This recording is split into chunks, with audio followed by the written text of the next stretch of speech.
Hola, ¿qué tal? Buenas tardes y bienvenidos a nuestro quinto episodio, Cuarto, a cuarto nuestro todavía. cuarto episodio de Entre el cuerpo y la mente. Sí, en definitiva, un cuarto episodio Un cuarto fabuloso, episodio. excelente inicio. La verdad es que con tantos podcasts de repente, ¿no? El haber nacido esta gran iniciativa, claro, a mí también se me van de repente los días, ¿no? Yo creí que era sábado. Y que les queremos justo agradecer por el recibimiento que ha tenido todo este contenido, por haberlo compartido, por habernos comentado. Hemos leído todos sus comentarios. Por ahí de repente se nos queda uno o dos, pero siempre les respondemos, solo nos tardamos de repente. Sí, Y bueno, gracias, síganlo compartiendo, sigamos difundiendo como toda esta información. Este proyecto es posible y díganos en los comentarios si les gustaría que lo continuáramos, como de qué temas hablar. Por lo menos hasta mañana tenemos todavía nuestro maratón relacionado a las heridas de la infancia. Todavía por ahí les vamos a subir unos episodios sorpresa la siguiente semana y una después, pero no saben cuándo y nosotros no les vamos a avisar, más que ese día solo se los vamos a hacer llegar. sí, en efecto. Y la verdad es que esta iniciativa nació con un objetivo inicialmente, pero como hemos visto tan buena respuesta por parte de ustedes, la verdad es que su opinión va a ser muy importante y va a ser muy concluyente para nosotros. Si de verdad les está gustando esta clase de contenido, háganoslo saber y podemos meter incluso otra clase de cuestiones, ¿no? Podríamos llegar y discutir situaciones como artículos nuevos, ¿no? Claro. Cómo avanzar un poco por nuestra propia cuenta, algunas cosillas, incluso no necesariamente relacionadas con el tema de heridas de la infancia. Claro. Pero, por lo pronto, seguimos con con nuestro cronograma inicial y nos queda todavía la sesión de hoy y la sesión de mañana. Y antes de comenzar ahora sí con el caso, les recordamos, yo soy Sara Rosales, psicóloga y terapeuta. Mi nombre es Diego Rosales, estudiante de medicina. Y pues bueno, esto es gracias a Impulso 43 que estamos aquí el día de hoy. Y bueno, el caso del día de hoy le pusimos el nombre de despedida forzada. Sí, bastante complejo, ¿no? Un nombre creo que bastante duro. El hablar de despedidas nunca es fácil. No me acuerdo en qué canción, pero muy probablemente en más de una canción siempre dicen eso, ¿no? La despedida nunca es fácil. Y bueno, la del tipo de despedida de la que hoy vamos a hablar es particularmente intensa. Complicada, Sí, claro. Entonces, bueno, sin más preámbulo, comencemos, ¿no?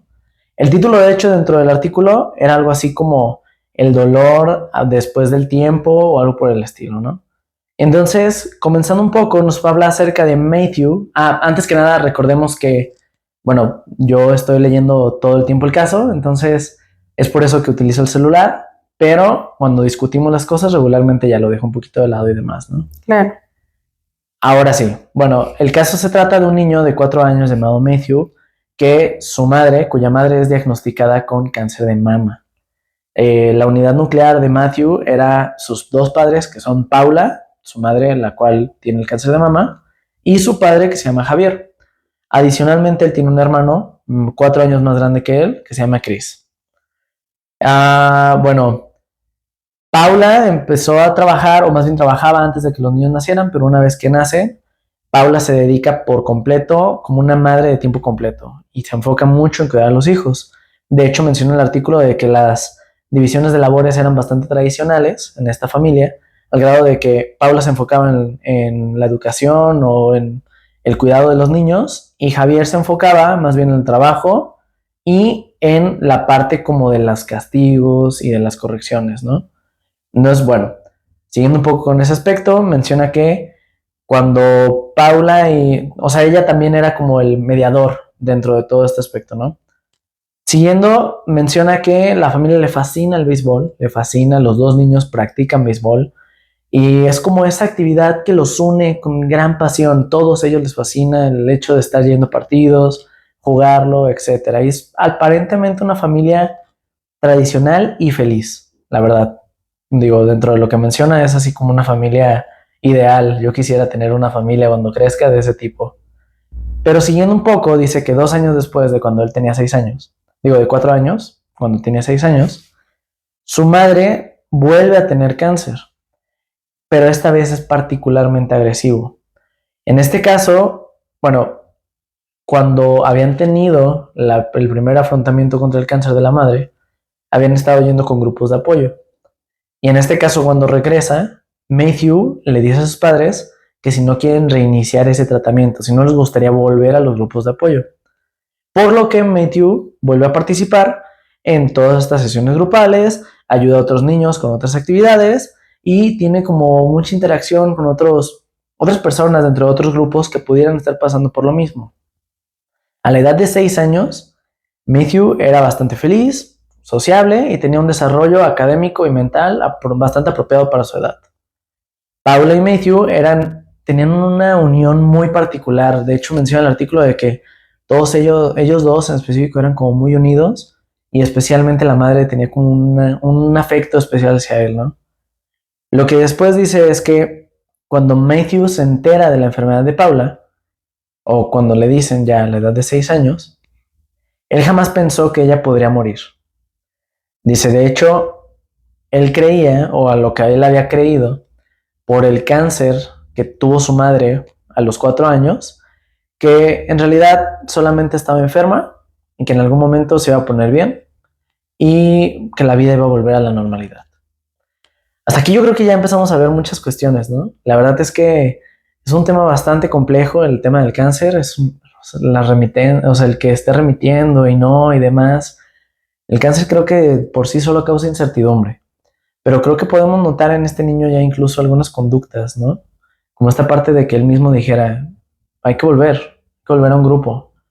No sé, ¿tú qué piensas? No, y que fíjate, tal vez esta cercanía con su mamá también venía desde el primer episodio de cáncer, ¿no? Y entonces ellos ya viven una situación complicada familiar, logran superarla, crean todo este método de afrontamiento, volviéndose esta familia unida, feliz, contentos, y vuelve a pasar.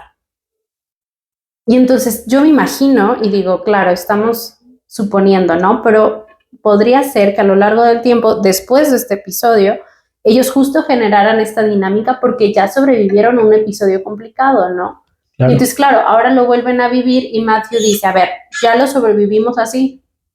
Claro, ya mi mamá ya vivió porque nosotros fuimos al grupo de apoyo, porque hicimos, porque el tal, porque ya lo hablábamos que los niños tienen un pensamiento muy mágico. Entonces, para ellos, si tocan la caja de Kleenex y ese día justo llovió, dicen, yo nunca tocaba la caja de Kleenex y justo el día que la toqué llovió. Entonces ya siempre que toque la caja de Kleenex va a llover. Sí. Y entonces así funciona, ¿no? Maybe en este pensamiento de Matthew era esta idea de, si vamos al grupo de apoyo y si hacemos y si nos acercamos y si no sé qué, entonces es más fácil que empiecen a pasar estas cosas, ¿no? Entonces es más fácil que mi mamá vuelva con nosotros. Sí. Digo, el pensamiento mágico se nota también mucho el hecho de no dimensionar, ¿no? Digo, el artículo menciona que en este punto solamente les dijeron es mucho más avanzado, es mucho más grave, es mucho más crítico. Uh-huh. El tema aquí es que, bueno, yo me imagino, digo, podríamos suponer, por la evolución que tiene el cáncer, que ya estamos hablando de un caso bastante difícil. El cáncer en una etapa inicial es muy fácil relativamente de ser tratado y de hecho tiene un muy buen pronóstico. Especialmente hablando del de mama, pues tiene un muy buen pronóstico.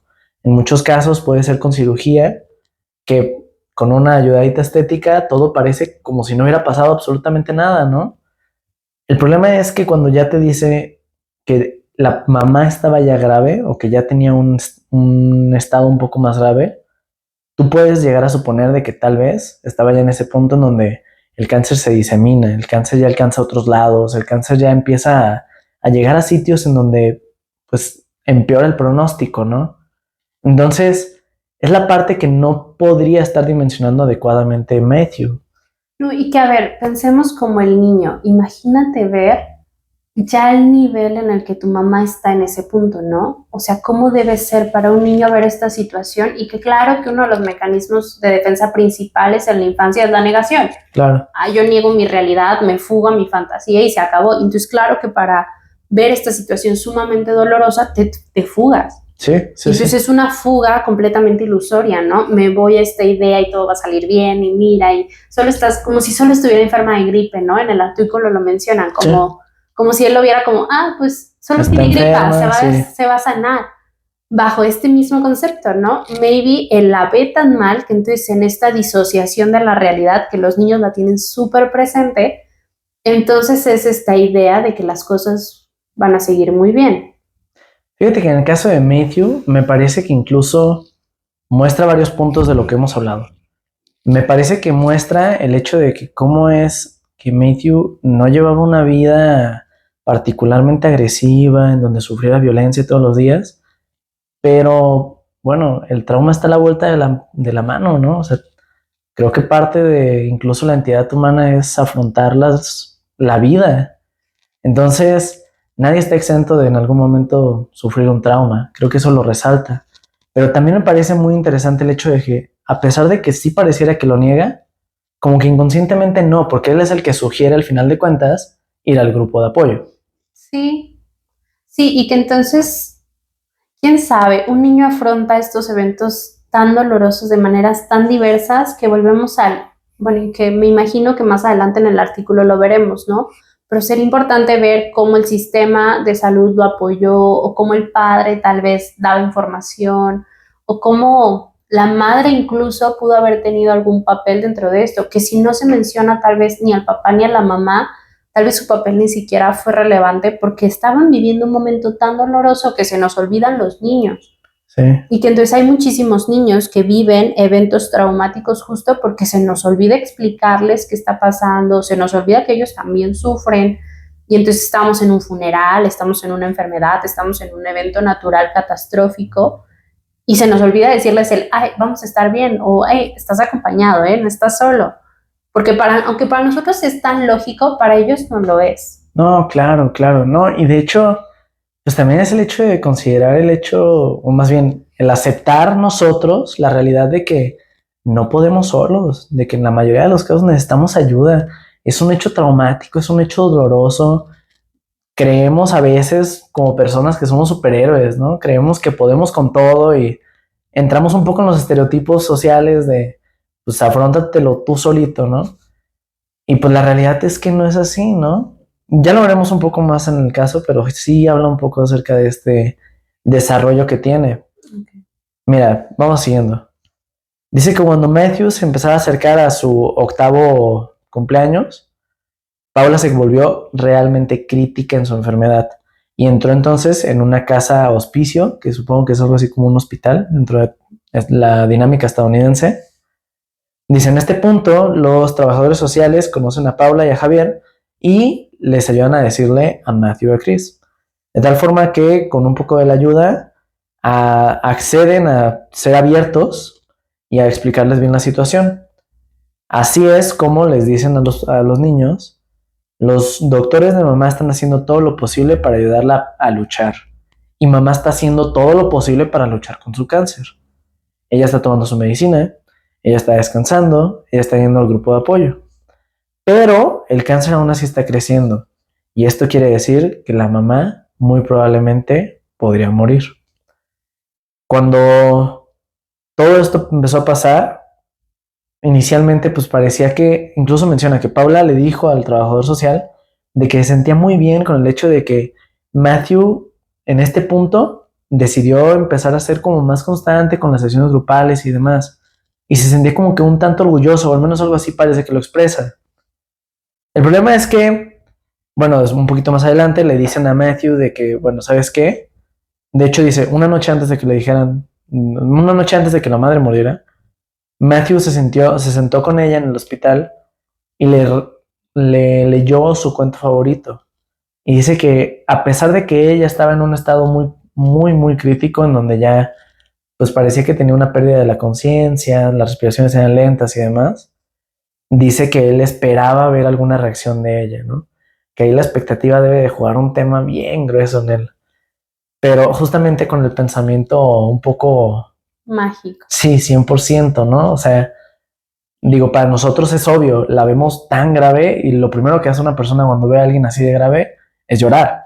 Realmente, digo, por experiencia te lo puedo decir. Cuando ven a alguien ya en una cama de hospital así de mal, lloran. Pero un niño, esperar que sonría, yo creo que es ese pensamiento mágico junto con la negación que comentabas, ¿no? Fíjate que yo creo que también hay adultos que esperan que la gente, por ejemplo, ya así de grave, tenga estas recuperaciones milagrosas, tal vez, o estas recuperaciones poco posibles, ¿no? Y la verdad es que no me parece solo una conducta infantil, me parece una cuestión de esperanza. Uh-huh. El niño espera, de verdad, con todo su ahínco, que mágicamente pase. Es como nosotros cuando sabemos que alguien que amamos está enfermo o le pasa algo y de verdad tenemos esperanza en que las cosas cambien. Sí. Entonces, más que ser un tema solamente del niño, me parece un tema de esperanza. Él tenía mucha esperanza en que las cosas mejoraran. Fíjate, no lo había pensado así, pero es cierto. También se refleja eso en el hospital. Digo, dentro de todo, vas pasando y muchas de las veces los ves y son imágenes muy emotivas, ¿no? Porque pues ves a personas que sí realmente están afrontando ya un duelo, porque a lo mejor ya saben un desenlace, y hay otros que a pesar de ello están sumamente contentos y demás, y a la hora de la hora es donde ya se demuestra, ¿no? Es realmente, son escenas muy fuertes, pero no lo había pensado, puede ser que tengas toda la razón, ¿no? Esa esperanza que todo el mundo busca. Por ahí dicen, ¿no? La esperanza es lo último en morir. Ujú. Bueno, siguiendo un poco con el caso, dice que, bueno, una noche antes de que la madre muriera, él estaba ahí con ella, etcétera, y el trabajador como el trabajador social, le explicó a Matthew y a Chris que era muy probable que su madre muriera muy pronto, entonces que se despidieran. Dice que el día siguiente fueron a la escuela y demás, y que mientras estaba ahí en la escuela, le hablan a Matthew para que vaya con el director de la escuela. Dice que él ya ni siquiera mostró ninguna sorpresa, él se lo esperaba cuando le dijeron la noticia de que pues su madre había muerto. Menciona también de que el funeral de Paula fue bastante bonito, en donde asistieron todos los miembros del equipo de Matthew y de Chris de béisbol, y además de todas las personas de los grupos, o sea, fue como que al parecer un funeral muy esperado o muy lindo, muy acogido por la sociedad. Pero lo que me parece muy importante es que después de eso menciona que 2 años después, cuando ya habían pasado todo este aspecto, el papá de Matthew decide contactar al trabajador social, pero ahora por una situación con Matthew. Dice que después de todos estos años, de estos 2 años, él ahorita ha tenido una gran dificultad para hacer un proyecto escolar en el cual le pedían que escribiera una autobiografía. La asignación era, o la tarea era requerida para que él pudiera hacer, o más bien requería que él hiciera una confrontación sobre la muerte de su madre, que él hiciera todo un proceso, pero no le era posible, no pudo terminar el proyecto y por ende el niño pues reprueba la materia, ¿no? En este punto estaríamos hablando de unos 8 años aproximadamente. Aproximadamente. Entonces el niño reprueba la materia y el papá cuando llega lo regaña y él esperaba o pensaba que tal vez era un asunto de manipulación de parte de Matthew, en donde decía yo prefiero no hacer mi tarea. Entonces contactan al trabajador social, lo contacta más con el hecho de tratar esa manipulación. Él como ensimismado en el tema de me está tratando de manipular y porque me está manipulando no me va a dejar, entonces lo voy a llevar con el trabajador social. Pero mientras estaba ahí fue cuando ya Matthew le explica al trabajador social y entonces empiezan a trabajar un poco con eso. Yo te tengo una pregunta, Sara, ¿por qué no puede trabajar ese tema? ¿Por qué no puede hacer una autobiografía? Mira, puede ser desde muchas razones, ¿no? Un poco viene desde lo que ya hemos hablado de esta guardar el fantasma en el baúl, de este, tal vez es un episodio tan doloroso que se nos olvida que pasó, como ya hablábamos en el episodio de Gemma, creo, que tenía como estas lagunas mentales. Sí. Y entonces al final si no lo escribo no pasó, si no lo hablo no pasó. Y sabemos que no funciona así, o sea, racionalmente lo sabemos, pero hasta los adultos lo manejamos como si no lo hablo, si no lo enfrento, si no lo pienso, no sucedió. Sí, yo creo que eso es incluso un común denominador, ¿no? La mayoría de las personas que sufren alguna forma de trauma, pues tienden a no hablarlo, es el fantasma del que hablábamos. Yo creo que es muy interesante justo ese tema porque, digo, si no nos creen, pues que vean los otros episodios, ¿no? Al final de cuentas, Gemma no lo quería hablar. Llegó por una situación ya muy crítica en donde ella, pues, estaba teniendo otra clase de problemas. En el caso de Rachel, tampoco lo quiso hablar. De hecho, fue el problema, porque acuérdate que ella estaba dibujando y dibujó a una persona, le dijeron quién es esa persona y ella dijo, mejor nada, ¿no? No te digo nada. Y si nos vamos al de ayer, en donde hablábamos justamente de esta persona que tenía negocios y demás, pues no lo quería hablar. De hecho, menciona justo eso, menciona que no lo quiso hablar durante muchísimo tiempo y todos estos tienen como un denominador de la culpa como raíz, ¿no? Todos ellos dicen, es que me siento culpable, me siento avergonzada, o en el caso de Rachel, por ejemplo, en donde ya más bien era un aspecto muy crítico, en donde ella simplemente no quería hablarlo porque, bueno, vivió la muerte de su madre, ¿no? No, y que fíjate, era un poco lo que hablábamos ayer con Juan Rosales, ¿no? Que ven los demás que entonces te preocupan, ¿no? Que ven los demás en ti que entonces les enfrenta como esta situación del qué está pasando con él y qué vamos a hacer y cómo los demás se preocupan por ti. Fíjate cómo el papá sabe que no hay algo bien, sabe y se da cuenta y claro, desde otro enfoque y lo está viendo desde su propia vivencia, pero se da cuenta. Sí. Entonces, a veces escuchar a los demás nos permite darnos cuenta de eso que no nos damos cuenta, ¿no? Tal vez si a Matthew le hubiéramos solamente preguntado él cómo te sientes respecto a la muerte de tu madre, uy, perfecto, ¿no? Es un niño. Sí. Pero seguro si no vemos los síntomas, entonces caemos en estas situaciones. Y que por ahí alguien en los comentarios, no me acuerdo en cuál episodio ponía, ¿qué pasa si yo no quiero hablar de mi evento traumático con nadie porque los lastima más? Es válido, o sea, sí es válido que tú digas, yo no quiero hablar con esto con nadie en mi familia. Va, pero hacer algo para enfrentarlo ya es diferente. Tanto Claro. escribirlo, que si llena un cuaderno completo, ¿no? Llena un cuaderno completo desahogando la emoción y está perfecto, ¿no? O dibuja y haz una colección completa de pinturas desahogando la emoción y está bien.